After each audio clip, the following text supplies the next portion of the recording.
हो जाता है आपस में, तो उस गुनाह को आपको छुपा करके आपको बड़े स्तर पर दिखाना है।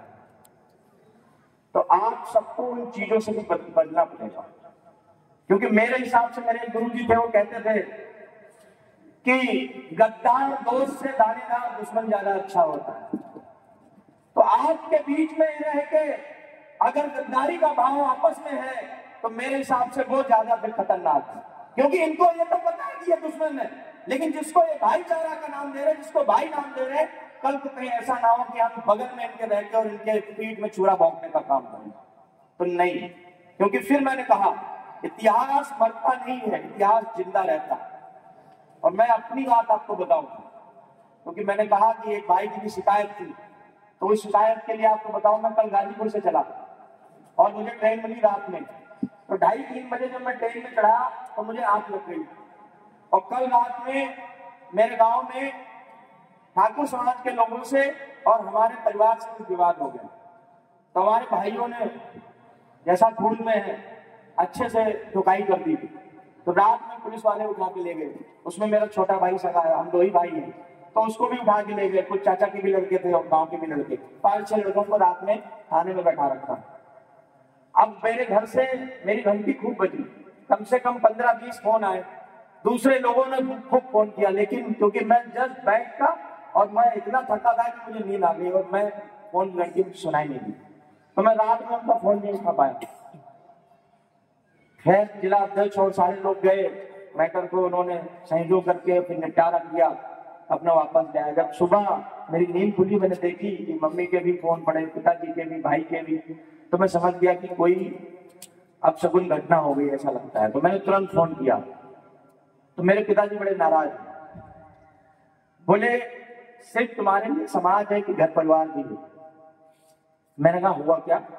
बोले कि छोटा भाई कल रात से थाने में बैठाया रखा और तुम भीम आर्मी के प्रदेश अध्यक्ष हो।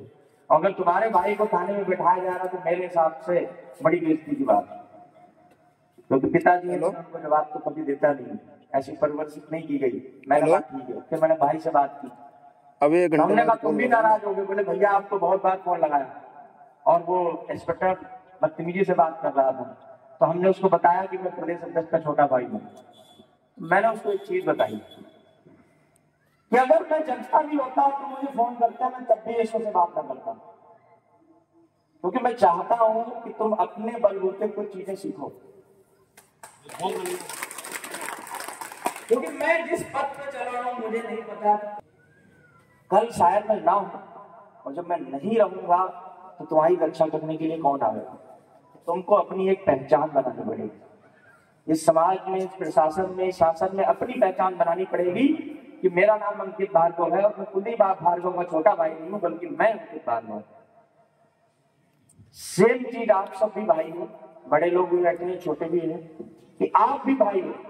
मेरा हमेशा यह मानना रहा है कि मैं नेता नहीं बनना चाहता, इसीलिए मैं चुपड़ी बातें नहीं करता।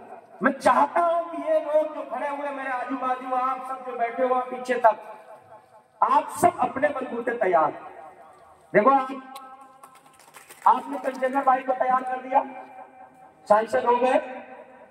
अब क्या है कि जब आप मंच पर आते हो तो आप यहाँ बड़े जोश से कहते हो कि मैंने अपने छोटे भाई को भी सुना, अपने कई शायरियों के माध्यम से उन्होंने जोश खरोश से कहा कि मैं आने वाले समय में चंद्रशेखर आजाद जी को प्रधानमंत्री देखना चाहता हूँ, कोई मुख्यमंत्री देखना चाहता है। लेकिन आप बताओ, चंद्रशेखर भाई को सांसद हो गए, लेकिन क्या अकेले सांसद होने से प्रधानमंत्री बनाया जा सकता है पॉसिबिलिटी? इसके लिए क्या करना पड़ेगा? हमको और सांसद बनाने पड़ेंगे और विधायक बनाने पड़ेंगे। तो कल को ऐसा ना हो कि जिन्होंने आपके पार्टी और संगठन में बिल्कुल संघर्ष नहीं किया वो लोग आवे और वो विधायक और सांसद बन जाए, और जिन्होंने पिछले 5 साल 7 साल से इस पार्टी और संगठन में अपना घर परिवार सब कुछ त्याग करके इस संगठन को सींचने का काम किया है, वो लोग पीछे छूट जाए। ये पीछे ना छूटे, इसलिए आपको नेता बनाना पड़ेगा, और नेता अगर मैं खुद बन जाऊंगा तो फिर आपको कौन बनाएगा? इसीलिए मैं स्वयं ना बन के मैं चाहता हूं कि आपकी अपनी एक पहचान बने।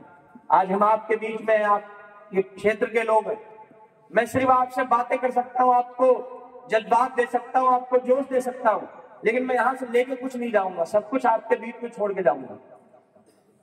कल को ये जो लोग खड़े हुए हैं, जो आप बैठे हुए लोग हो, अगर चाहोगे आप ईमानदारी से, तो फिलहाल तो कि नई नई पार्टी है और नई पार्टी को नजर लगने में थोड़ा सा वक्त लगता है। नजर तो लगेगी, इस बात की पूरी गारंटी है, क्योंकि मैंने कहा मैं झूठ नहीं बोलता, नजर लगेगी, लेकिन नजर लगने में वक्त लगेगा। नजर इसलिए लगेगी क्योंकि जब घर में बच्चा गोरा पैदा होता है ना, तो माँ टीका लगा देती काला, बोले लोग देखेंगे तो बीमार पड़ जाएगा।